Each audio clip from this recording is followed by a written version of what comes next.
지난 38회에서는 광숙의 건강 악화와 동석과의 갈등이 깊어졌고 술도가를 지키려는 그녀의 고집은 결국 사랑마저 시험대에 올랐습니다. 동시에 미애와 강수가 모자지간이라는 충격적 진실이 드러나면서 가족들 사이의 감정은 또 한 번 요동쳤죠. 그리고 범수의 전 연인 영우는 세리를 찾아가 범수와의 관계를 들춰내며 또 다른 파장을 예고했습니다. 이제 우리는 또 한 주를 넘기며 과연 39회에서는 어떤 일이 펼쳐질지 조심스럽게 상상해보려 합니다. 무너진 신뢰는 회복될 수 있을까요? 밝혀진 진실은 또 어떤 변화를 불러올까요? 지금부터 그 흥미로운 이야기를 함께 그려봅니다. 광숙이 다시 쓰러지면서 이 집은 잠시 멈춘 듯 고요해졌습니다. 하지만 그 고요 속엔 언제 터질지 모르는 감정의 불씨가 남아있었습니다. 광숙의 연애는 회복의 징조가 아닌 오히려 가족 내에 쌓여있던 상실감과 미련을 건드리는 불편한 자극이었습니다. 누구도 제대로 슬퍼하지 못했고 누구도 끝까지 이별하지 못한 채 각자의 감정만 껴안고 있던 형제들. 그들에겐 아직 이별도 사랑도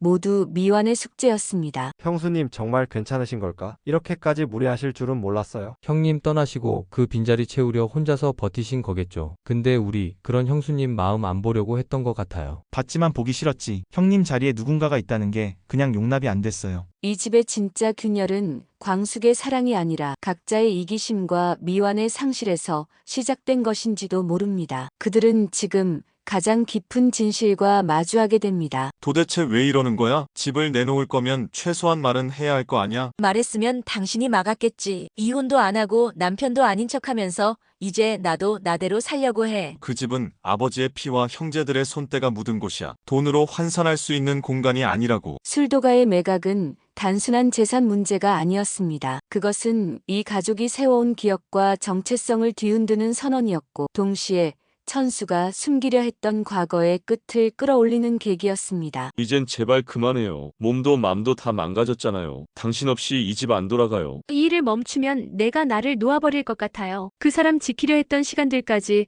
다 무의미해질까봐 겁나요. 내가 지켜줄게요. 이젠 내가 그 자리를 대신할게요. 그 자리는 누구도 대신할 수 없어요. 당신도 나도 그 누구도. 이 말이 이 집에 남긴 파장은 생각보다 깊습니다. 상처를 껴안은 채 사랑을 지키려는 광수. 그녀를 붙잡으려는 동석, 그리고 여전히 받아들이지 못하는 형제들. 갈등은 이제 더 깊은 바닥을 향해 내려가려 합니다. 광숙이 병원 침대에 누워있는 동안에도 손에서는 메모와 장부가 떠나지 않았습니다. 무너진 몸보다 먼저 무너질까 두려운 것은 자신의 정체성이었습니다. 그녀에게 술도가는 단순한 가게가 아니었습니다. 생존이자 책임이며 오장수와 함께한 마지막 연결고리였습니다. 광숙 씨 아무리 봐도 이건 무리예요. 병원에서도 쉰다고 해놓고 일 생각만 하잖아요. 이게 없으면 난 아무것도 아니에요. 나 그 사람 떠난 뒤에도 하루도 안 쉬었어요. 일이라도 붙잡고 있지 않으면 나까지 사라질까봐 무서웠어요. 그녀의 눈빛에는 두려움이 가득했습니다. 몸이 아픈 것이 아니라 버팀목을 놓는 것이 더 아프다는 듯. 그리고 그 두려움은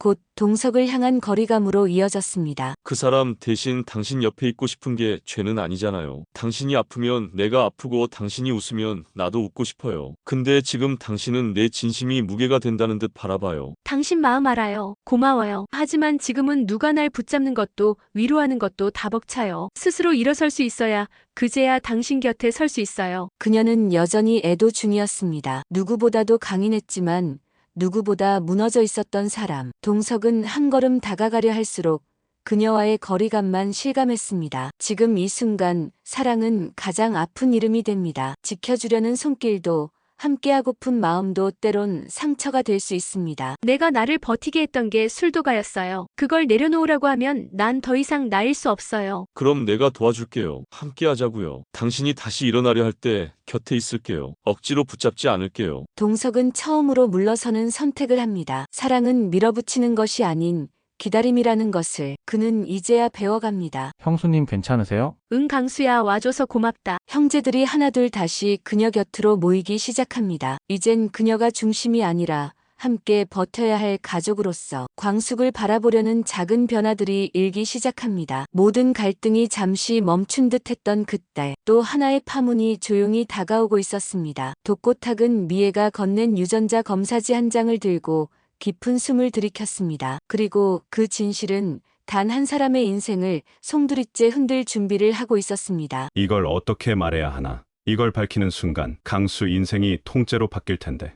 그는 알았습니다. 진실이 때로는 정의가 아니라 폭력이 될 수도 있다는 걸. 하지만 숨긴다면 그건 또 다른 상처가 될 것이기에 그는 결국 강수를 불러내 조용히 그 진실을 건넵니다. 강수야, 오늘 잠깐 볼 수 있을까? 할 말이 있다. 예, 말씀하세요. 무슨 일이세요? 내 어머니 미애 씨 말이야. 사실은 내 친어머니야. 그리고 유전자 검사로 그게 확인됐어. 뭐라고요? 순간 강수의 얼굴은 하얗게 질려갔습니다. 그의 머릿속에는 수없이 많은 장면이 스쳐갔습니다. 어릴 적 단 한 번도 자신을 제대로 안아준 적 없었던 기억, 항상 미묘하게 낯설었던 미애의 시선, 그리고 이제야 이해되는 수많은 조각들. 장난이시죠? 그 사람이 나한테 그랬단 말이에요? 친엄마였다고요? 그땐 어쩔 수 없는 상황이었대. 아이를 키울 수 없었고 너도 보호가 필요했어. 하지만 지금은 내가 알 권리가 있다고 생각했어. 그러나 진실은 언제나 가혹합니다. 강수는 알고 싶지 않았던 과거와 강제로 마주해야 했고 그 앞에서 자신이 누구인지조차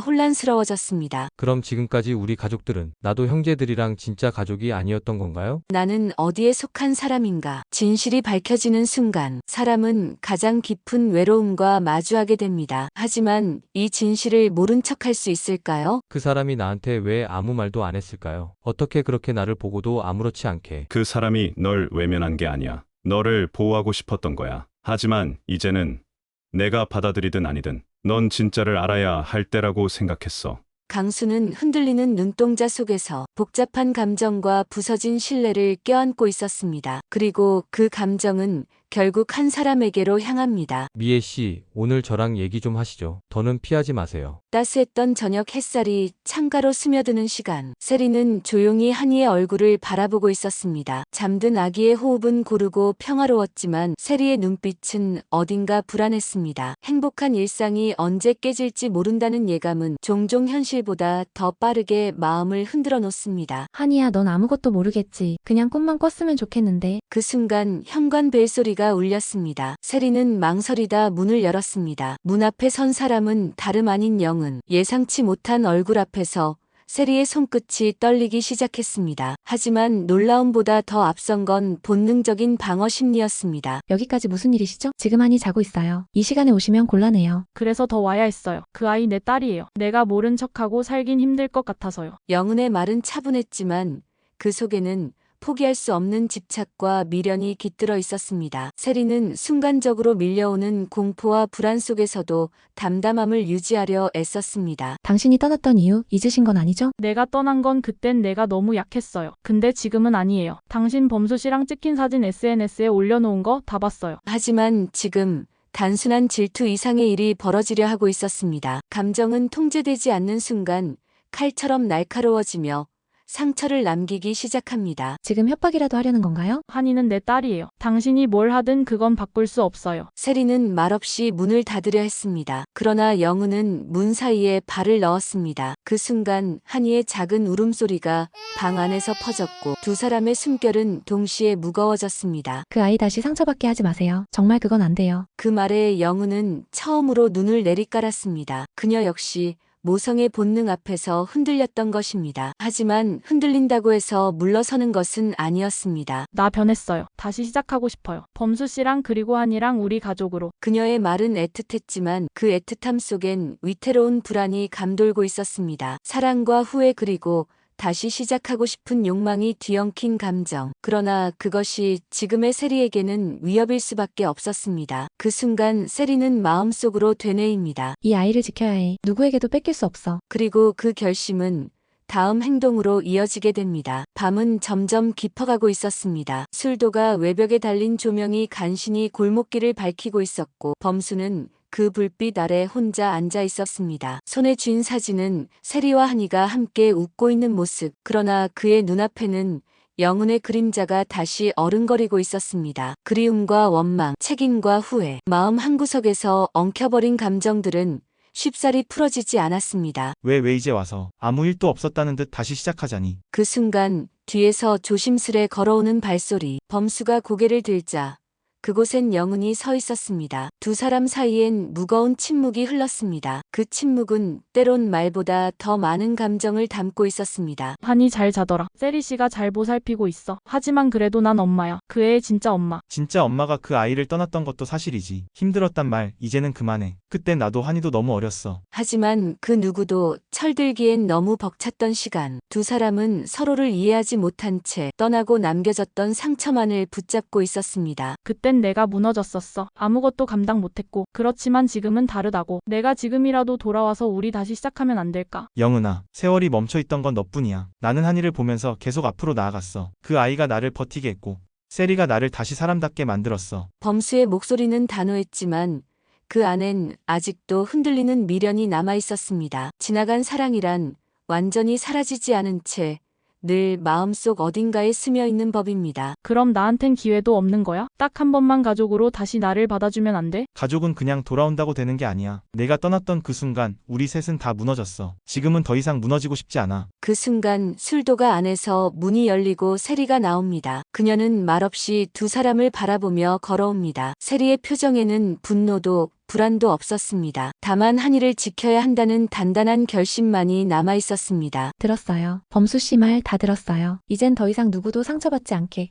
우리 각자 자리로 돌아가요. 그녀의 말은 선언이자 경고였습니다. 무너졌던 마음 위로 다시 서려는 사람들. 그 과정은 결코 쉽지 않겠지만 반드시 마주해야 할 시간이었습니다. 그래. 하지만 기억해. 나는 포기한 적 없다는 거. 한이는 결국 나한테 돌아올 거야. 영은의 말은 뿌리 깊은 미련과 자책이 만든 자기암시였습니다. 그녀가 진짜로 원하는 것이 무엇인지 이제부터 스스로도 확인해 나가야 할 시간이 다가오고 있었습니다. 오늘 영상에서는 광숙의 사랑과 동석의 진심 사이에서 흔들리는 가족의 감정선을 따라가 보았습니다. 강소연의 돌발 행동과 미애 강수 모자의 진실, 그리고 범수영 은셀이 세 사람 사이의 위태로운 삼각구도까지 저희가 상상한 39회 이야기는 실제 방송 전 여러분과 함께 그려본 재미있는 예측 시나리오였는데요. 어떠셨나요? 여러분이 생각하는 39회의 전개는 어떤가요? 댓글로 자유롭게 공유해주세요. KBS ETV 독수리 오형제를 부탁해 39회